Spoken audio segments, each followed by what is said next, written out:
কর্মচারীরা কাজ করছে, পরিবেশ শান্ত, সবকিছু নিয়ম মতো চলছে। কিন্তু এই স্বাভাবিকতার আড়ালে মেঘলার ভেতরে চলছে এক অদ্ভুত অস্থিরতা। বাইরে থেকে তাকে যতটা শক্ত আর আত্মবিশ্বাসী মনে হয়, ভেতরে সে ততটাই দ্বিধাগ্রস্ত আর চিন্তিত।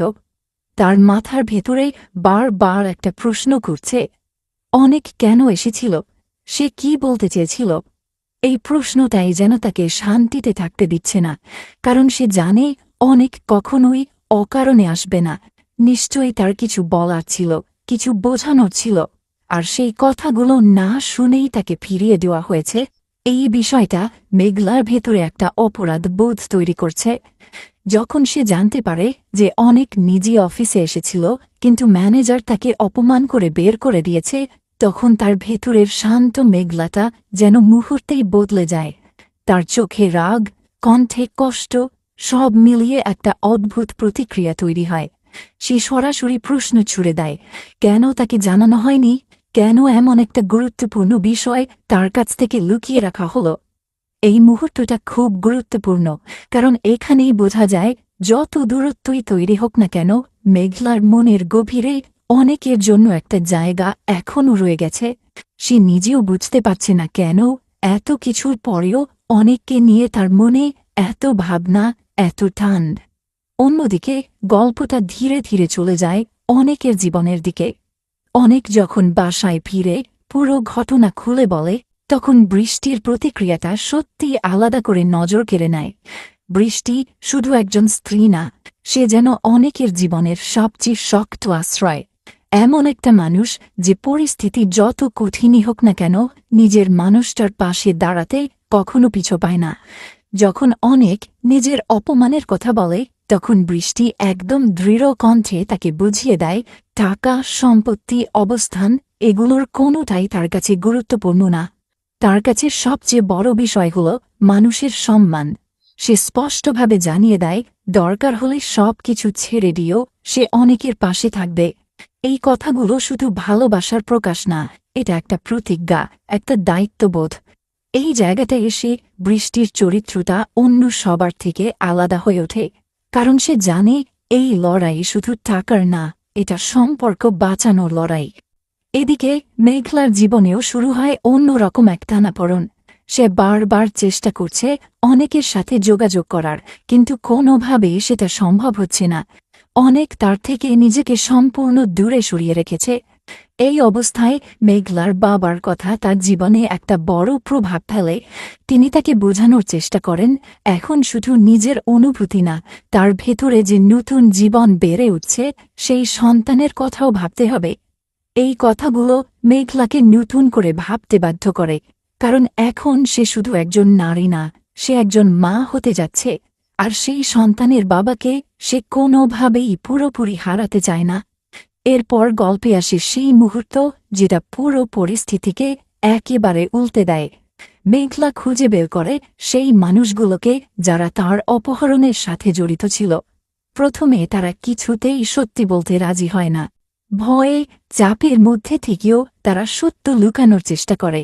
কিন্তু মেঘলার আচরণ এখানে পুরোপুরি আলাদা। সে চিৎকার করে না, হুমকি দেয় না, বরং শান্তভাবে ঠান্ডা মাথায় তাদের সামনে দাঁড়ায়। আর এই শান্ত ভাবটাই সবচেয়ে বেশি ভয়ঙ্কর হয়ে ওঠে। অবশেষে চাপের মুখে সত্য বেরিয়ে আসে, আর সেই সত্যটা শুনে মেঘলা নিজেও কয়েক মুহূর্তের জন্য স্থির হয়ে যায়।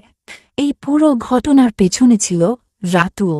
এই নামটা শুধু একজন মানুষের পরিচয় না, এটা একটা বিশ্বাসঘাতকতার প্রতীক হয়ে দাঁড়ায়। কারণ এতদিন যে মানুষটা সামনে থেকে ভালো থাকার অভিনয় করেছে, সেই আসলে সবচেয়ে বড় ষড়যন্ত্রের নায়ক। এই সত্য জানার পর মেঘলার ভেতরে একটা বড় পরিবর্তন আসে। এখন সে আর আগের মতো আবেগপ্রবণ নেই। এখন তার মধ্যে একটা হিসেবি মনোভাব তৈরি হয়েছে। সে সরাসরি সিদ্ধান্ত নেয়, রাতুলকে সে ছেড়ে দেবে না। তার প্রতিক্রিয়া খুবই পরিষ্কার। সে এমনভাবে আঘাত করতে চায় যাতে রাতুল বুঝতে পারে তার ভুলের মূল্য কতটা বড় হতে পারে। অন্যদিকে রাতুল এখনও নিজের ভেতরেই অন্য একটা গল্প তৈরি করে বসে আছে। সে মনে করছে সবকিছু তার পরিকল্পনা অনুযায়ী এগোচ্ছে। সে বিশ্বাস করে মেঘলা ধীরে ধীরে তার দিকে ফিরে আসছে। এই ভুল ধারণাটাই তাকে সবচেয়ে বড় বিপদের দিকে ঠেলে দিচ্ছে। একটা সময় আসে যখন সে মেঘলার সাথে দেখা করতে যায়। তার হাতে দামি উপহার, মুখে আত্মবিশ্বাসী হাসি। সে পুরোপুরি নিশ্চিত আজকের দিনটা তার জন্য সুখের কিছু নিয়ে আসবে, কিন্তু বাস্তবতা তার কল্পনার থেকে সম্পূর্ণ আলাদা। মেঘলা খুব হিসেব করে, খুব পরিকল্পনা করে তার সাথে কথা বলে। সে এমনভাবে পরিস্থিতি তৈরি করে যাতে রাতুল নিজের ভুল ধারণার ভেতরেই আরও ডুবে যায়। আর তারপর আসে সেই মুহূর্ত যখন সব কিছু ভেঙে পড়ে। যখন সত্যিটা সামনে আসে তখন রাতুলের আত্মবিশ্বাস এক মুহূর্তেই হারিয়ে যায়। তার চোখে স্পষ্ট হয়ে ওঠে অবাক হওয়া, হতাশা আর অস্বস্তি। কিন্তু এখানেই গল্প থেমে থাকে না, কারণ রাতুল এমন একজন মানুষ যে এত সহজে হাল ছাড়ার মতো নয়, বরং সে আরও বিপজ্জনক হয়ে উঠতে পারে। এদিকে অনেকের জীবনেও চাপ বাড়তে থাকে। তার কোম্পানি আর্থিক সমস্যার মধ্যে পড়ে যায়। একের পর এক সমস্যা তাকে ঘিরে ধরতে শুরু করে। যখন তার বন্ধু সাব্বির তাকে পরামর্শ দেয় পরিস্থিতি সামাল দিতে মেঘলার সাথে যোগাযোগ করার, তখন অনেক দ্বিধায় পড়ে যায়। একদিকে তার আত্মসম্মান, অন্যদিকে দায়িত্ব, এই দুয়ের মধ্যে সে আটকে যায়। কিন্তু বৃষ্টি এখানে আবার নিজের অবস্থান পরিষ্কার করে দেয়। সে কোনোভাবেই চায় না অনেক আবার মেঘলার কাছে ফিরে যাক। তার ভয়টা খুবই বাস্তব। যদি অনেক আর মেঘলা আবার কাছাকাছি আসে তাহলে তার নিজের সম্পর্কটা ভেঙে যেতে পারে। এই জায়গায় এসে গল্পটা একদম জটিল হয়ে যায়।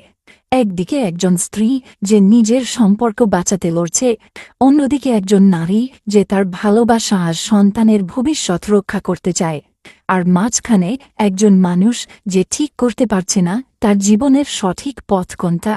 সবকিছু মিলিয়ে এখন পরিস্থিতি এমন জায়গায় দাঁড়িয়ে গেছে যেখানে একটা ছোট্ট সিদ্ধান্তেও বড় পরিবর্তন নিয়ে আসতে পারে। এখন সামনে কি হতে পারে সেটাই সবচেয়ে বড় প্রশ্ন। সম্ভাবনা আছে অনেক শেষ পর্যন্ত পরিস্থিতির চাপে পড়ে মেঘলার সাথে দেখা করতে রাজি হবে, কারণ তার দায়িত্ব শুধু নিজের নয়, তার সাথে জড়িয়ে আছে অনেক মানুষের ভবিষ্যৎ। কিন্তু এই সুযোগটাই হয়তো মেঘলা নিজের মতো করে ব্যবহার করতে চাইবে। আর সবচেয়ে বড় অনিশ্চয়তা হল রাতুল, কারণ সে যদি বুঝতে পারে তার সব পরিকল্পনা ভেঙে পড়েছে তাহলে সে নিশ্চুপ থাকবে না, বরং সে এমন কিছু করতে পারে যা পরিস্থিতিকে আরও বিপজ্জনক করে তুলবে। সবকিছু মিলিয়ে এখন গল্পটা এমন এক পর্যায়ে পৌঁছেছে যেখানে ভালোবাসা, প্রতিশোধ, দায়িত্ব আর সত্য সব একসাথে মিশে গেছে। আর এখান থেকেই শুরু হবে আসল খেলা। গল্পের এই পর্যায়ে এসে আমরা বুঝতে পারি ঘটনাগুলো আর শুধু সাধারণ কোনো সম্পর্কের মধ্যে সীমাবদ্ধ নেই। প্রতিটা চরিত্র যেন নিজের ভেতরের একটা লুকানো যুদ্ধের মধ্যে দিয়ে যাচ্ছে। বাইরে থেকে তারা যতটা স্বাভাবিক থাকার চেষ্টা করছে, ভেতরে ভেতরে ততটাই ভেঙে পড়ছে। পার্ট 2-তে আমরা ধীরে ধীরে চরিত্রগুলোর ভেতরের দিকটা আরও গভীরভাবে দেখতে শুরু করি। প্রথমেই আসি অনেকের কথায়। অনেক এখন এমন একটা অবস্থায় দাঁড়িয়ে আছে যেখানে প্রতিটা সিদ্ধান্তই তার জন্য ঝুঁকিপূর্ণ। বাসার ভেতরে বসে সে চুপচাপ, একদম নীরব। চারপাশে সবকিছু চলছে আগের মতো, কিন্তু তার ভেতরে যেন এক অদ্ভুত শূন্যতা তৈরি হয়েছে। সে জানে তার জীবনে একসাথে অনেক কিছু ঘটছে, কোম্পানির চাপ, অতীতের ভুল, বর্তমানে দায়িত্ব, সব মিলিয়ে তার মাথার ভেতরে যেন একটার পর একটা ঝড় বয়ে যাচ্ছে। কিন্তু সবচেয়ে বড় যে বিষয়টা তাকে ভেতর থেকে নাড়া দিচ্ছে সেটা হলো মেঘলা। সে যতই নিজেকে বোঝানোর চেষ্টা করুক সব শেষ, তবুও তার মনের একটা অংশ এখনও সেই অতীতের সাথে আটকে আছে। কারণ কিছু সম্পর্ক এমন হয় যেগুলো ভেঙে গেলেও পুরোপুরি মুছে যায় না। একদিকে তার বর্তমান, যেখানে বৃষ্টি আছে, যে তাকে নিঃস্বার্থভাবে ভালোবাসে, আগলে রাখে। অন্যদিকে তার অতীত, যেখানে মেঘলা আছে, যার সাথে তার অসমাপ্ত অনেক প্রশ্ন, অনেক অনুভূতি জড়িয়ে আছে। এই দুয়ের মাঝখানে দাঁড়িয়ে অনেক যেন নিজেকেই হারিয়ে ফেলছে। এই সময়ে বৃষ্টির আচরণটা খুব গুরুত্বপূর্ণ হয়ে ওঠে। বৃষ্টি খুব ভালোভাবেই বুঝতে পারছে অনেকের ভেতরে কি চলছে। সে সরাসরি কিছু না বললেও তার প্রতিটা কাজের মধ্যে একটা অদৃশ্য ভয় লুকিয়ে আছে। সে চায় না অনেক আবার সেই পুরনো জীবনের দিকে ফিরে যাক, কারণ সে জানে একবার যদি সেই দরজা আবার খুলে যায় তাহলে হয়তো সে আর অনেককে ধরে রাখতে পারবে না। তাই সে অনেককে ব্যস্ত রাখার চেষ্টা করে, তাকে মানসিকভাবে শক্ত রাখার চেষ্টা করে, কিন্তু ভেতরে ভেতরে সেই নিজেও ভয় পাচ্ছে যদি সবকিছু তার হাতের বাইরে চলে যায়। এদিকে মেঘলার জীবনেও একটা বড় পরিবর্তন দেখা যায়। আগের সেই আবেগপ্রবণ, সহজে ভেঙে পড়া মেঘলা এখন আর নেই। তার জায়গায় এসেছে একদম হিসেবি, ঠান্ডা মাথার একজন মানুষ। সে এখন প্রতিটা পদক্ষেপ খুব ভেবে চিনতে নিচ্ছে। তার মাথায় এখন শুধু একটা চিন্তা, সত্যটা জানার পর সে কি করবে, কিভাবে নিজের জীবনকে আবার ঠিক করবে। সবচেয়ে বড় বিষয় হল সে এখন নিজের সন্তানের কথা ভাবছে। এই নতুন দায়িত্বটা তাকে বদলে দিয়েছে। এখন সে শুধু নিজের অনুভূতি নিয়ে ভাবছে না, সে ভাবছে ভবিষ্যৎ নিয়ে, নিজের সন্তানের ভবিষ্যৎ নিয়ে। তার মনে একটা প্রশ্ন বারবার ঘুরছে, আমি কি আমার সন্তানের বাবাকে তার কাছ থেকে দূরে রাখতে পারি? এই প্রশ্নটার উত্তর সে নিজেও জানে না, কিন্তু একটা বিষয়